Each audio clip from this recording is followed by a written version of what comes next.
Bon du coup merci d'être là et de venir voir un peu ce petit moment qu'on va partager. Du coup l'idée, comme je vous le disais, ça va être de parler de roleplay.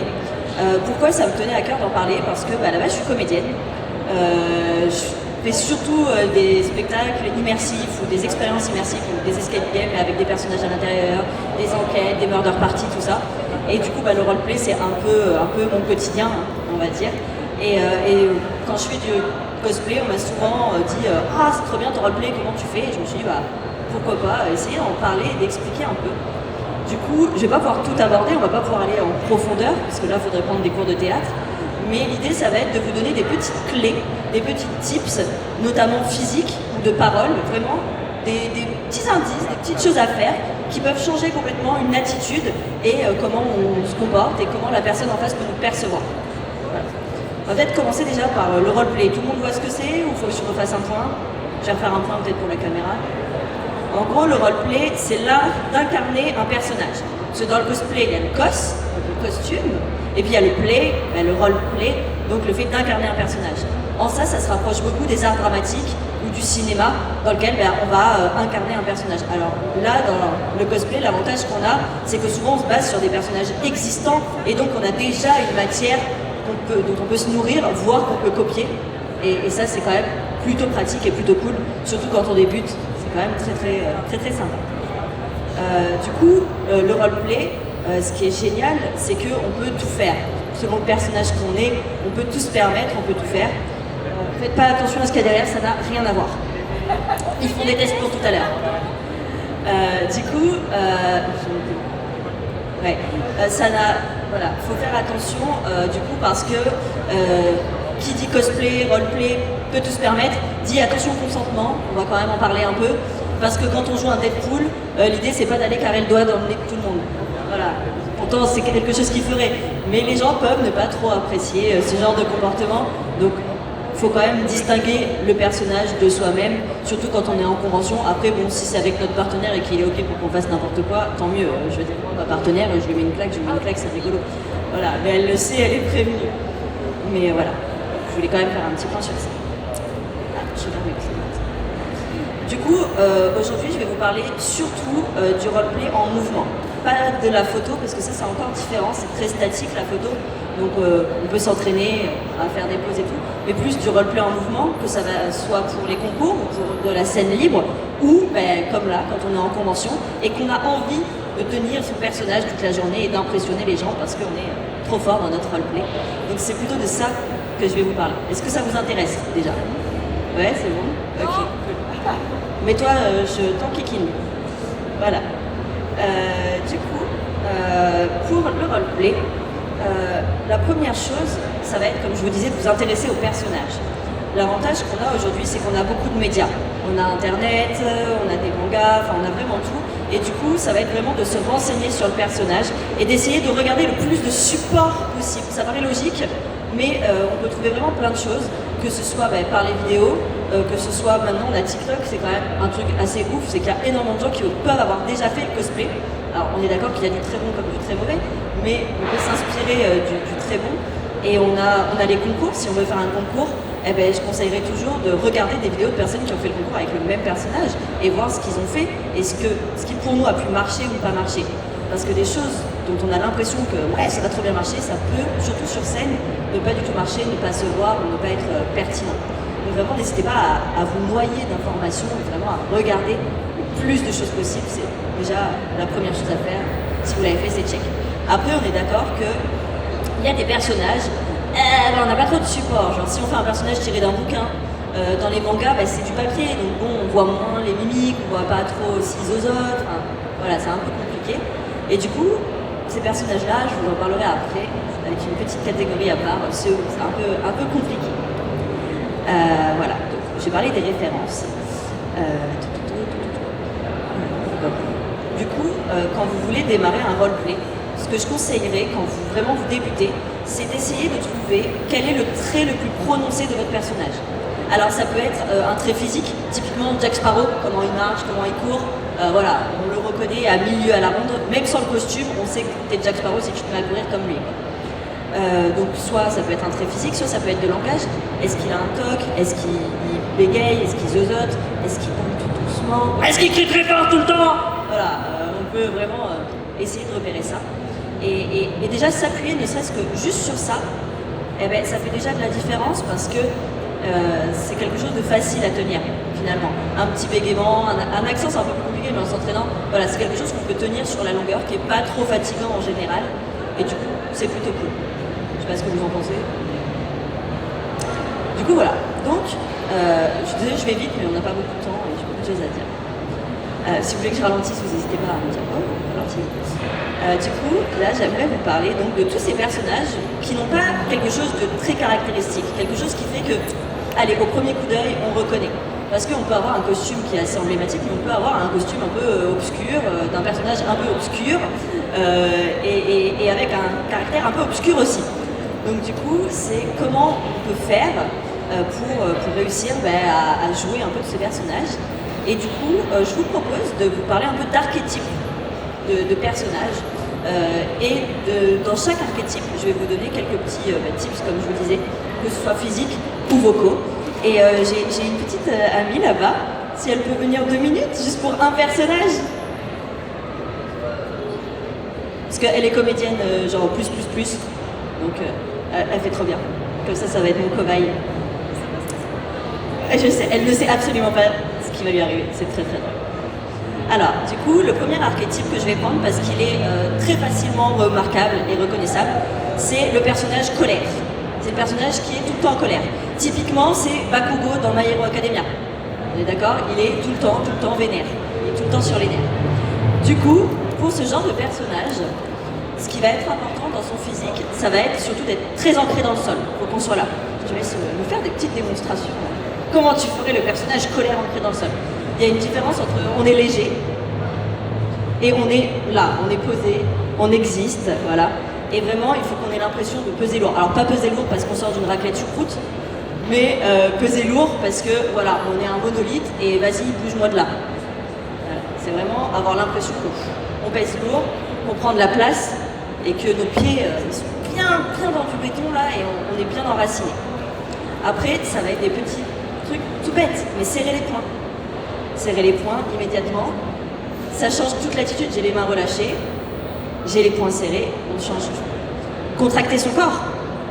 Dès que je vais contracter et être un peu en mode en tension, eh ben on va le sentir.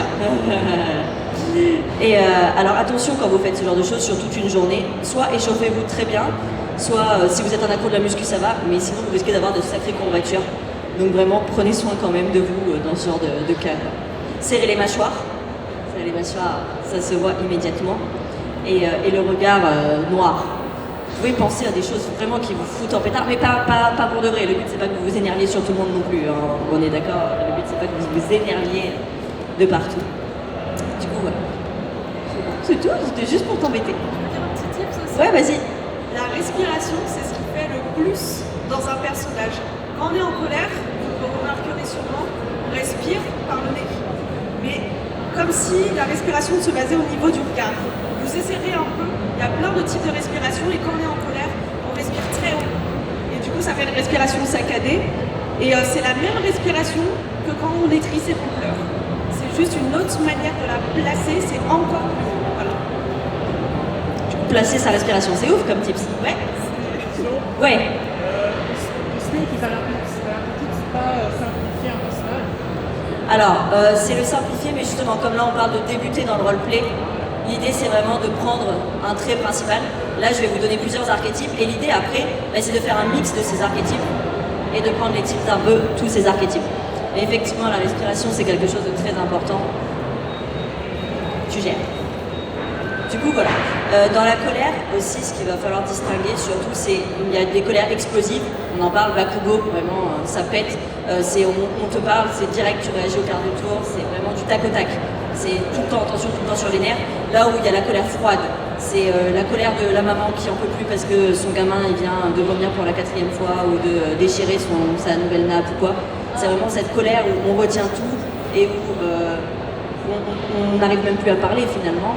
Et où si jamais ça sort, ça va sortir posé. Là où la colère explosive, ça va hurler, la colère intérieure, la colère calme, ça va être...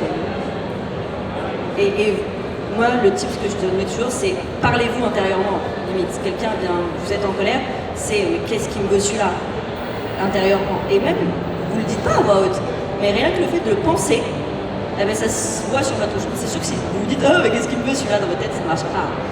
Il faut mettre l'intonation aussi, mais voilà. Est-ce que ça va? Vous n'êtes pas trop chier? Non. Okay. On peut passer à l'archétype suivant. Vous avez des questions sur celui-là? Alors du coup, après, on a un autre archétype que moi j'aime beaucoup. C'est le personnage arrogant, fier. Le personnage, c'est moi le meilleur. Et de toute façon, tout le monde, ils sont rien, ils n'existent pas. Celui-là, ben, encore une fois, il va être posé. Et lui, il est partout chez lui. C'est un chat. C'est-à-dire qu'il arrive quelque part et il ne demande pas la permission. Donc vous arrivez, vous voulez vous asseoir quelque part, c'est pas je m'assois, bonjour, non, c'est je m'assois, je suis là quoi. Ouais. Et alors, t'as un problème? Je prends l'espace? Ouais, je m'en fous. C'est vraiment, ce personnage-là ne s'excuse pas. Il est là, il fait ce qu'il a envie, et de toute façon, tu n'as rien à dire parce que tu es inférieur. Est-ce qu'il y en a qui font du jeu de rôle ici? Ouais. Eh bien, typiquement, c'est la caricature de l'elfe en jeu de rôle. Voilà, c'est je suis hautain, je suis meilleur que tout le monde, et vous n'êtes que des petits manants, juste bons à ramasser les crottes de mon cheval. Voilà. Et c'est vraiment ce côté-là très pédant.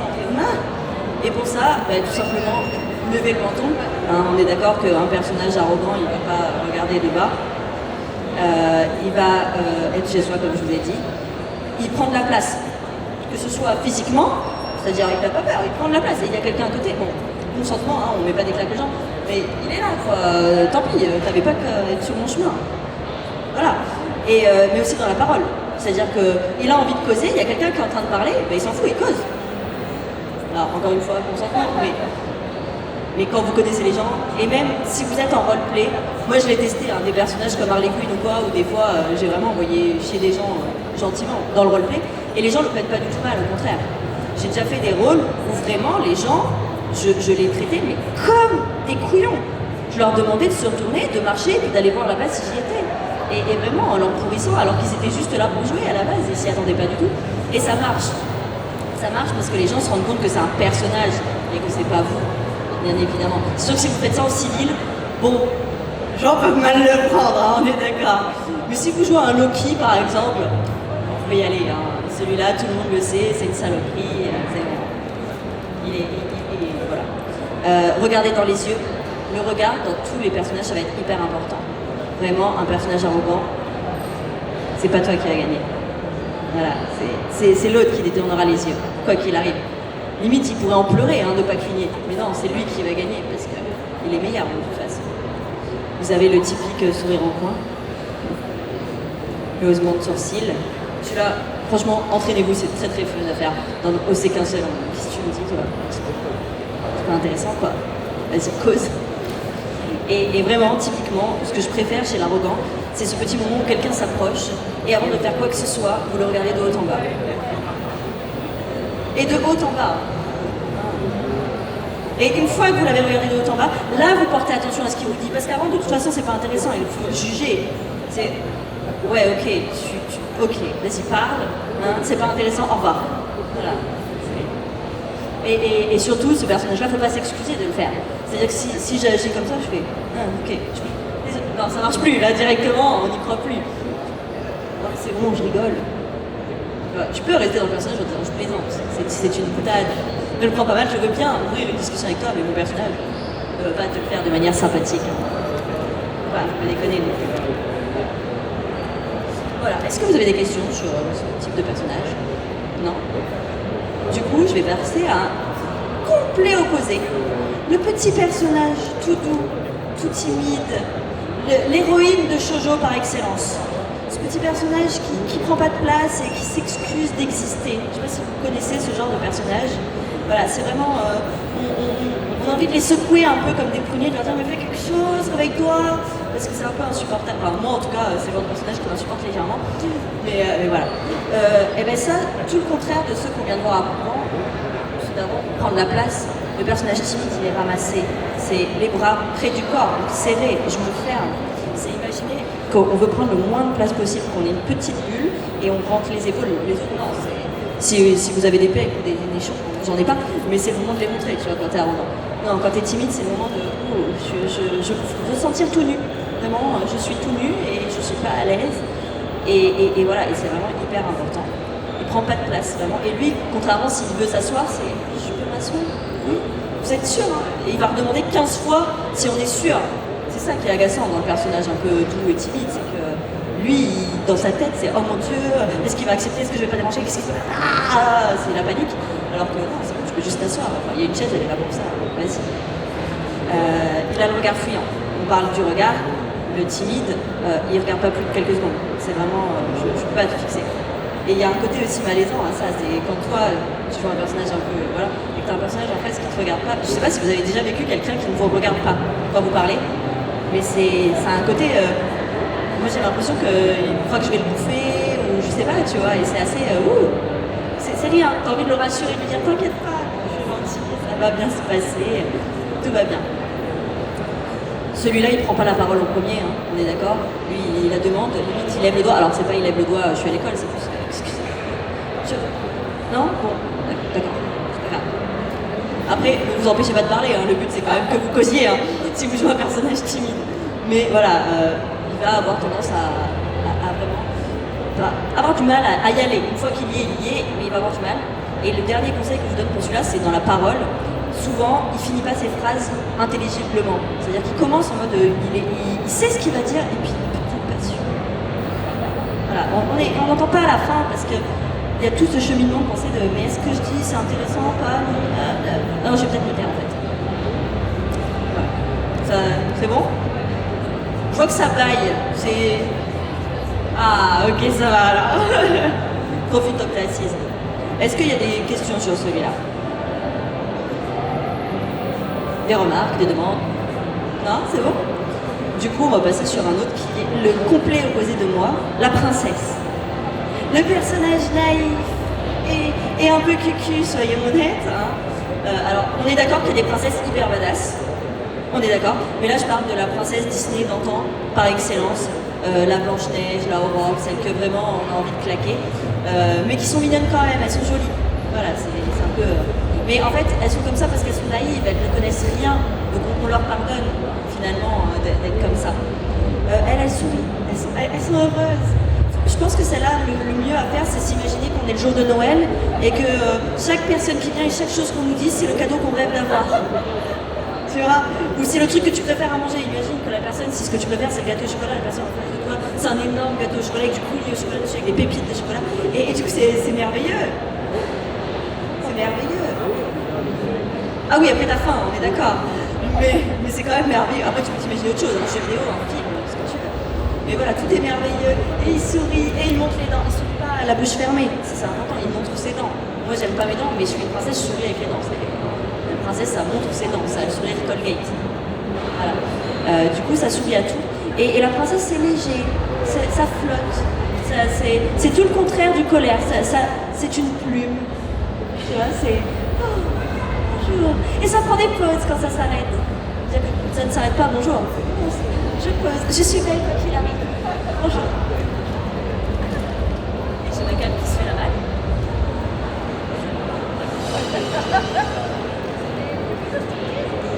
Non? Désolée, je me rhabille. Bon, hop, je me mets. C'est pareil. Voilà, vous m'en voulez pas, hop, voilà. C'est parce que j'ai fait la princesse et la méchante reine, il a pas toléré. Non, il s'est dit non, c'est bon là, Blanche-Neige, je veux la tuer. Je veux pas l'incarner. C'est pas possible. Du coup, voilà. Il fait ça. Il a un petit rire léger aussi. Alors ça, je vous conseille de vous entraîner parce que le petit rire léger, c'est quand même quelque chose de très particulier. Le petit rire cristallin et très mignon, mais pas du tout naturel. Parce que dans la vraie vie, en général, quand on rigole, on a plus l'air d'un cochon ou d'un phoque, ou je sais pas trop vos rires, avec moi, clairement, dire un phoque. Et donc là, non, c'est le petit rire retenu, parce qu'il a des manières, ce personnage-là. Voilà, il est très piquant.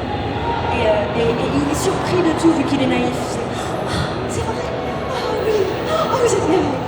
C'est vrai que vous me trouvez belle, mais elle le sait. Elle le sait, faut être honnête, c'est une princesse, elle le sait qu'elle est belle. Mais c'est... Oh, merci.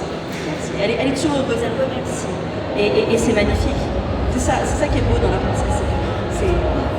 je suis belle et je suis heureuse d'exister. C'est très appréciable à incarner aussi. Surtout quand vous êtes dépressif. Jouer ce genre de personnage, c'est génial parce que le temps d'une journée, vous avez l'impression d'aller bien. Vraiment, je le conseille à tous les dépressifs, hein, le princesse. Je l'ai testé, il est merveilleux. Est-ce que vous avez des questions sur celui-là ou des remarques? Non. Je vous ai pas perdu, ça va? Ok. Hop, ça c'est fait.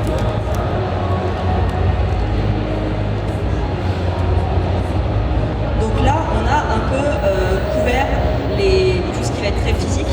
Je vais vous parler rapidement d'autres archétypes qui sont un peu plus vastes, un peu plus compliqués. Mais par exemple, on a le couillon, le débile. On a Inosuke. Voilà, on a Luffy. Vraiment, il n'a pas inventé la lumière, quoi. Il a vraiment rien inventé. Mais il est drôle. Il en devient drôle. Très souvent, c'est un archétype qu'on retrouve dans les mangas et qui est excessivement exagéré. Et c'est un personnage auquel on s'attache parce que finalement, il est bené, mais il est brave.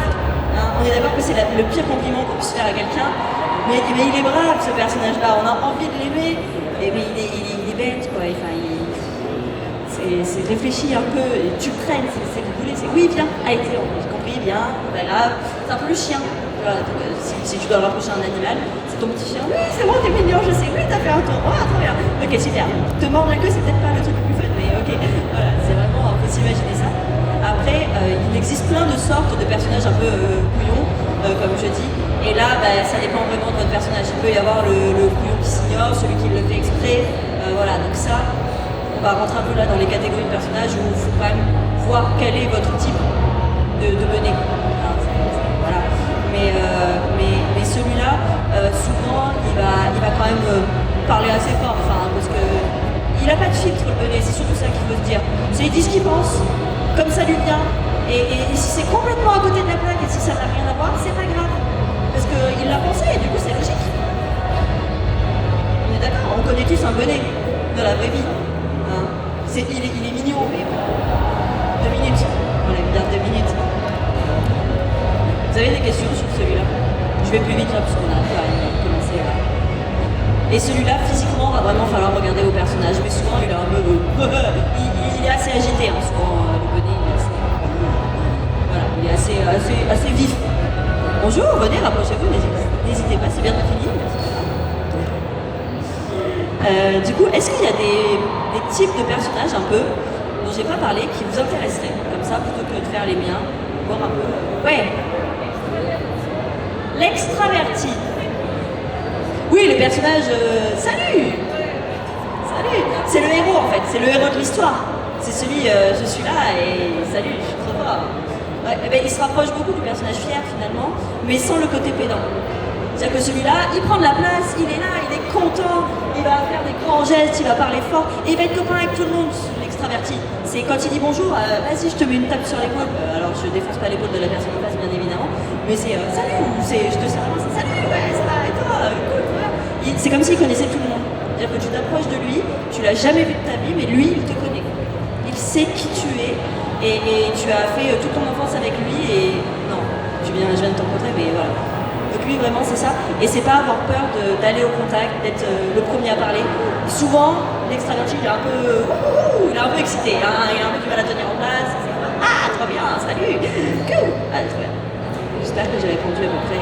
Et puis il parle intelligiblement, tu vois, faut qu'on l'entende. Et il gueule pas, attention, mais il parle fort. Est-ce qu'il y en a d'autres qui... J'entends pas. Ah, alors, je sais pas du coup qui c'est, du coup c'est plus un... Quel type de personnage c'est?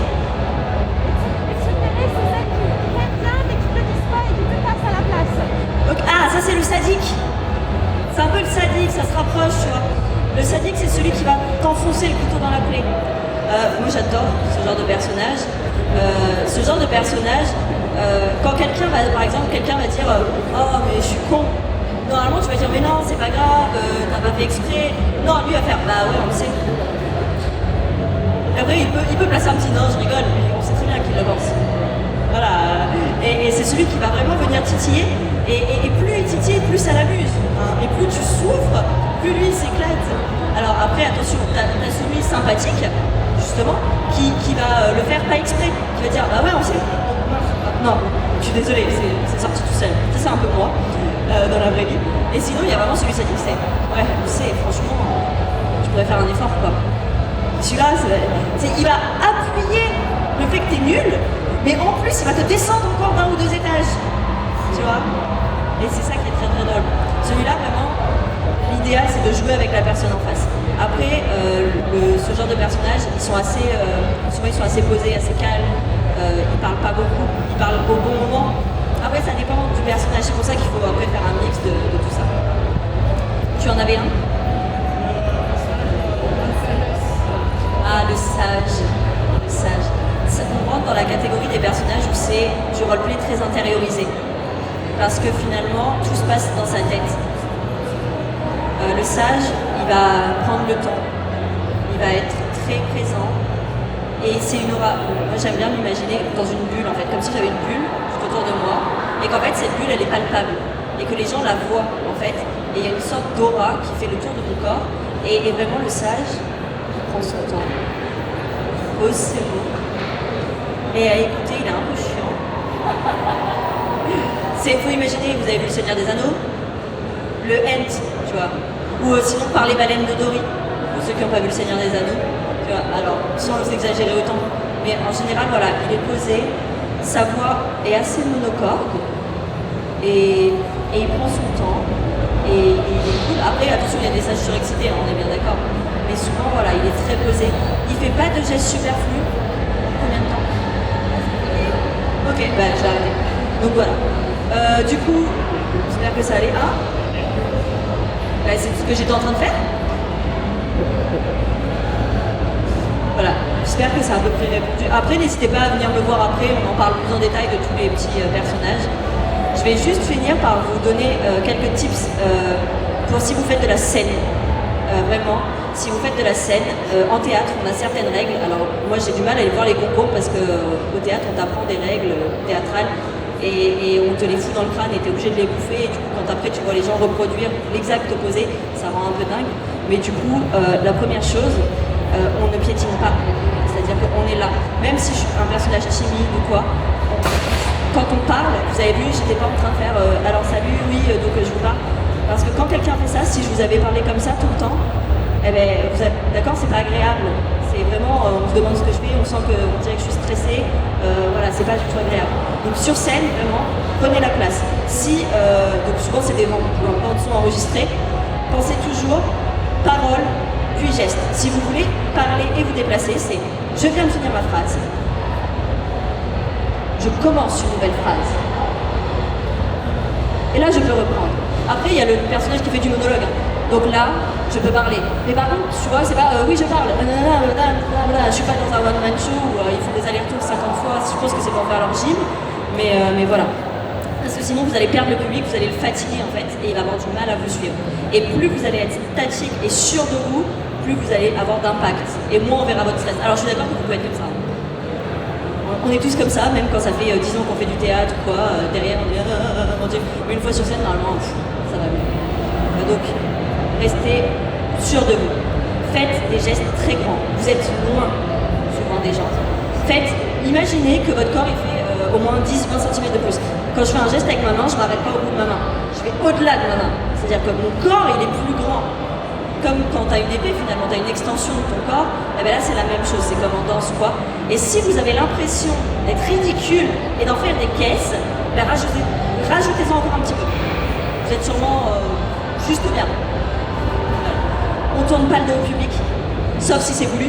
Je suis la méchante fête. Voilà. Mais sinon, on évite de montrer ses fesses, c'est pas forcément ce que le public a envie de voir, surtout quand vous avez un joli costume. Et pareil, il y a un consensus, le profil, on évite, parce que ça veut dire que tous ceux qui sont là, ils voient que mon cul.